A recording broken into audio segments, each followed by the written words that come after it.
Well, we can go live now to Tal Heinrich, a spokesperson for the Israeli Prime Minister's office. Tal, thanks indeed for joining us on BBC News, excuse me.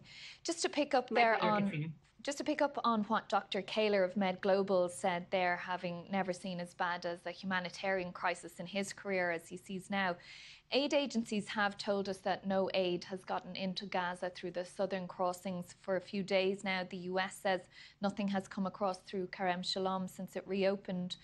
When will Israel permit aid to flow again through those two crossings?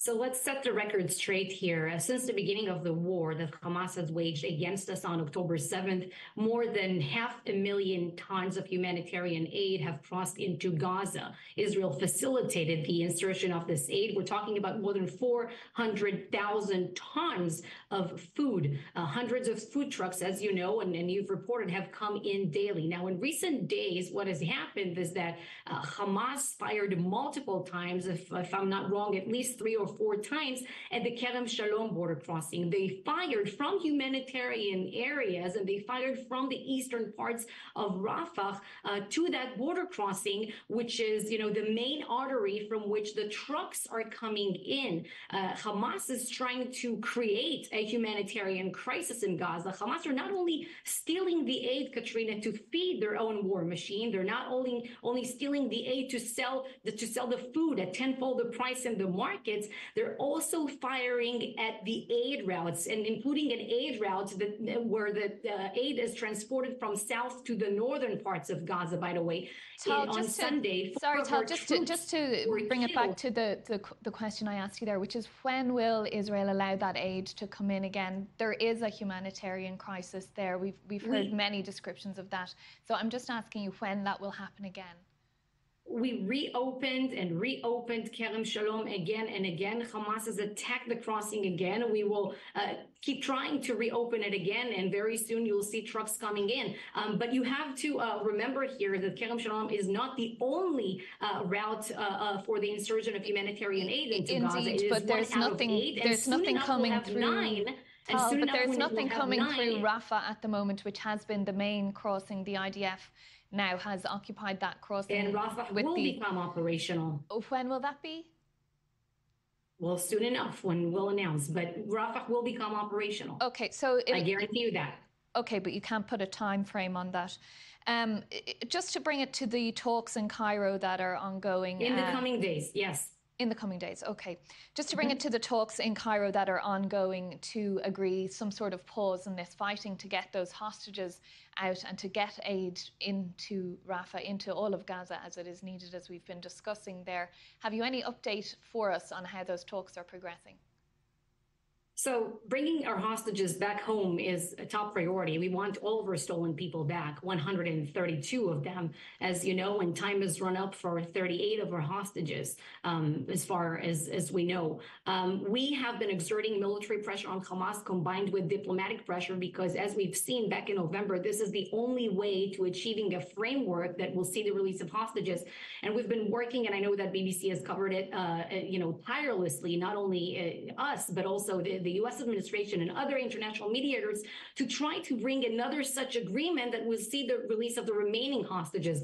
But Hamas has rejected our offers again and again. Okay, Tal, just to interrupt there, because we don't have a lot of time. I'm sorry for interrupting you, but I just want to get to the nub of this because those talks are ongoing. Hamas has accepted the current proposal. So I'm just asking you what the Israeli... That's a cheap PR Hamas trick that unfortunately many media outlets have fell for. Hamas has put a counter proposal. It has not accepted an existing offer, the very generous one that Secretary Blinken was referring to. But what is the Israeli position? There is a delegation there in Cairo. Hamas says Israel is not serious about it. Israel has put a very generous proposal on the table. That's the words of Secretary Blinken. It's not my words. A very generous proposal that Hamas rejected. Then they tried to turn the tables on Israel in a cheap PR trick that they played, saying that they accepted a ceasefire. But these were not the details that were discussed. It's like saying that I hereby accept a nomination to become the next UN Secretary General, but nobody's offering that. That wasn't the deal. We're moving off topic there. Nevertheless, we'll continue to pursue pursue this diplomatic avenue. Okay, so there's no update there. Just to bring it back then to what I'd like to get the Prime Minister's response to the announcement from President Biden to hold back on this shipment of bombs to Israel, big 2,000-pound bombs, because fears that they would be used in Rafah.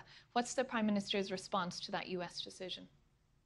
So I can't speak to the specifics of these reports, and I listened to your reporter before because, Jerusalem and Washington, they have a certain way of addressing such issues between close allies, and that's behind closed doors, not in the public eye. President Biden has said that himself. As the Prime Minister said in recent days, and he spoke, with the Holocaust Remembrance Day in Israel, Israel will fight Hamas, even, if we have to fight them with our fingernails.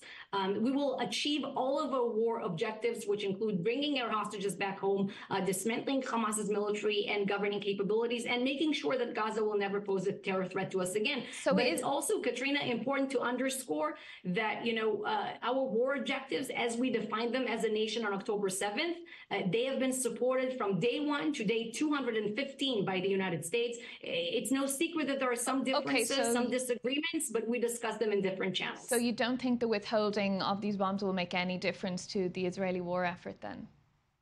We know that President Biden is committed to the security of Israel. So is the U.S. Congress. So are the American people. We see it in polls. The recent poll, by the way, that I saw just before going on air was that more than 70% of Americans support Israel operating in Rafah. We're just almost out of time, Tal. Just on that point, the President Biden said he withheld those bombs to try to deter Prime Minister Netanyahu from a ground invasion into Rafah. From what you're saying there, it isn't a deterrent withholding of bombs, that the Prime Minister does still plan to go into Rafah with the ground invasion. I can tell you that at the moment, and as you know, the past 24 hours or so, we've been focusing on the eastern parts of Rafah in a precise targeted operation where we've had intelligence that the Rafah crossing was being used for terror purposes.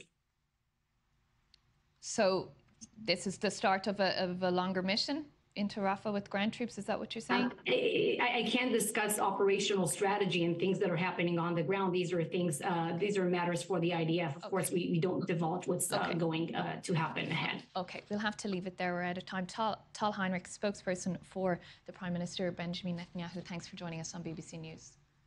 Thank you.